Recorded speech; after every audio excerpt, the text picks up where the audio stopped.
Let's move on to our next compound, which is R and S epichlorohydrin.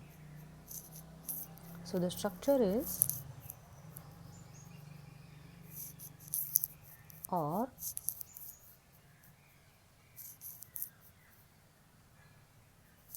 So if you count, this is the chiral center, if you can guess. So in this case, this is CH2Cl, O, CH2OA, O and H. So in this case, the first number will go to the oxygen because directly attached is oxygen. Then if you see here CH2Cl, CH2O. So second number will go here, the third number will go here, and fourth is a hydrogen here, so it will go like this. So 1, 2, 3 is anti-clockwise, so this S is actually the R configuration. Obviously this oxygen I have drawn on the other side, so this has to be S. This is the epichlorohydrin, this is R epichlorohydrin, and this is S epichlorohydrin. Either of this is asked in the exam, and the synthesis was given by Baldwin, and the paper is in the JOC in 1978.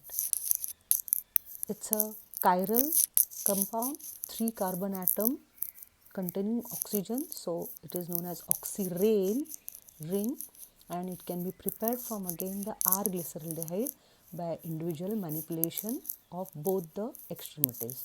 So if you remember the synthesis of S-propanediol, where we had used mannose, if you remember the mannose, we had written like a glucose, where the 1, 2, 3, 4, 5th from the bottom, OH is also on the right hand side, and this becomes CHO, or the second carbon from the top is on the left hand side. So this is D-mannose. The first step is exactly same as what we had seen in the S-propanediol, that is a reduction with NaBH4. This will give you the alcohol CH2OH, OH, OH, OH and OH, which is known as D-mannitol. This is again protected with the acetone and H plus. So we have this is the top one, top CH2OH. It can be written on the right hand side or on the left hand side. So if I have it on the left hand side, and then if I am not treating with the acetone, this will form a protection of this diol like this, acetone CH3 C double bond O CH3. This OH is free, here also this OH is free, and we will get the protection on the end carbon atoms like this. We have used this reaction step in the S-propanediol also. Now we will treat with the lead acetate. As said earlier, lead acetate will break the diol. These two diols being protected will remain intact, whereas these are the free diols which will get broken. CHOH will become CHO, and as we said also in the propanediol that two being similar molecule, if you break this and turn this, you are going to get the same molecule.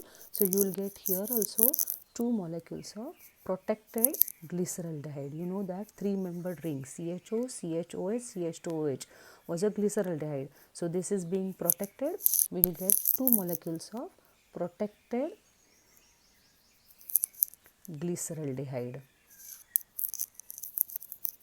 Now we will reduce this with the NaBH4. So you will get CHO getting converted into CH2OH, O and this. Then this is treated with tosyl chloride in presence of pyridine, where the H will get replaced by TS and loss of HCl. So you will get OTS, and the remaining groups are as it is. Okay, then let's look at the structure. That's very important in the way we are going to look at. This is, let's see again this chiral center here. Let's see the configuration. This is 1 CH2OC, CH2OTS. So number 2 will go here, number 3 here, and 4. So your configuration is 1, 2, 3, it's like S and actually R. The same structure we are going to write down in a 3D structure with the Weisbach formula, which will look like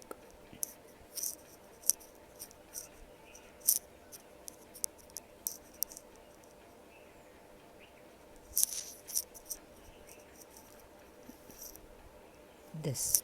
Now let's see, our priority orders are, this is the O, so this is number 1, OTS is number 2, CH2OH is number 3, and the hydrogen is number 4. So 1, 2, 3 hand goes anticlockwise. So S, 4 being a beta bond or the wedge bond, it has to be taken reverse. So it is R. So this structure and this structure is same. Now from this structure we are going to bifurcate our synthesis. In one way it will go to R, another way will go to S. So let's first go for the R structure. Here if you treat this with NaOMe, that is sodium methoxide, in presence of methanol, we will get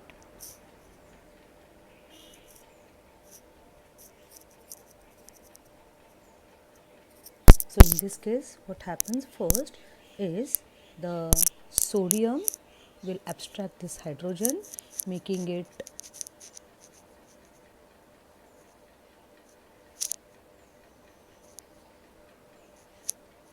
O minus. This O minus attacks on this carbon and OTS goes off. So we get loss of OTS and we get this structure.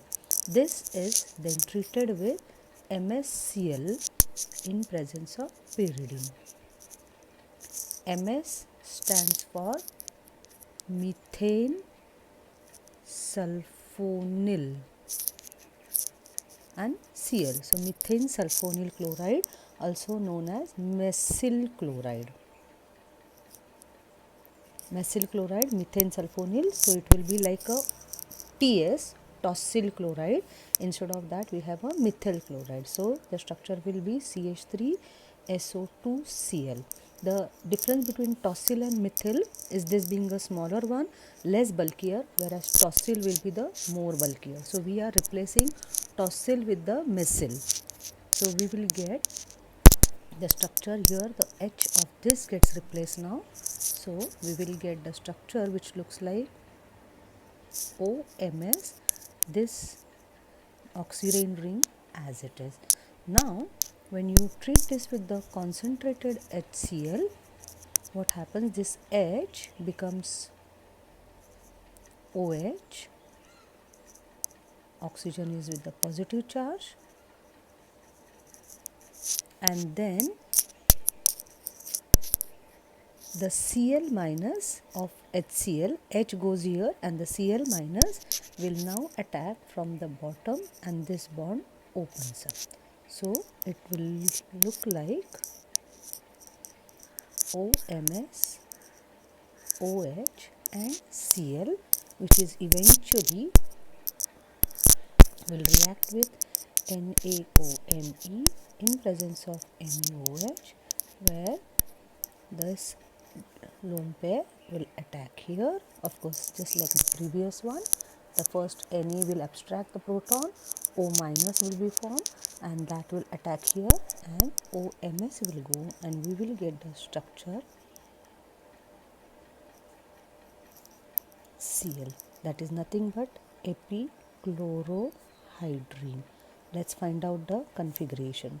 This is the chiral structure, this is H.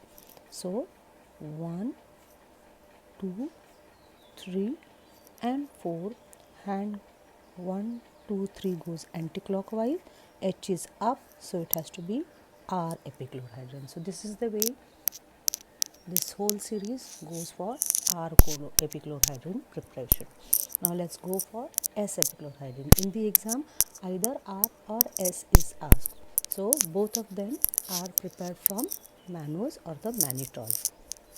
Let's go for the S epichlorohydrin. In this case we are going to use the Apple reaction. So apple reaction, as everybody knows, we use PPH3 in presence of CCl4. So here what happens, the OH of this gets replaced by Cl. So we will get the structure Cl, OH, H and OTS. As you know the mechanism, which is PPH3 plus CCl4 or CBr4, we will get the salt, apple salt, which is PPH3 plus Cl and CCl3 minus. So this and this units are the plus and minus salts. And then when you have any CH2OH kind of a thing, the PPH3 will attack on the oxygen and loss of HCl. This H and this Cl goes off. So we will get CH2O PPH3, then the Cl minus will attack here and OPH3 will go, and we will get CH2Cl, and that's nothing but this product, right. Then this is treated with ethylene glycol and sodium. So that sodium will pick up this proton. Sodium will pick up this proton, as we said here. So we will get that Cl, H, O minus and OTS, and this OTS can be replaced, can get out, and you will get the Cl, O and this with the H on the top of it. So this is nothing but epichlorohydrin again. Let's find out the configuration. So this is the chiral center. This is 1, 2, 3 and 4. My hand goes 1, 2, 3 clockwise, but 4 is on the wedge bond, so it becomes S. So this is nothing but S epichlorohydrin. So this is the way we go for either R epichlorohydrin or S epichlorohydrin.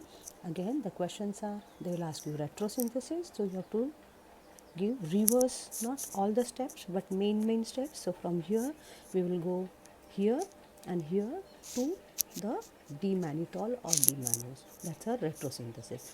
For the total synthesis of either R epichlorohydrin, you will follow these steps, or for S epichlorohydrin, you will follow these steps. In between steps also they can ask you, either they will start from here and they ask you to prepare R epichlorohydrin, maybe they'll give the reagents and will ask structure, or they'll give you the structure and will ask the reagent. It can start from any of the steps, not necessarily here, it can start from any of the steps. So this is the whole total synthesis of R and S epichlorohydrin using the carbohydrate. In this case it is D-mannose. Okay.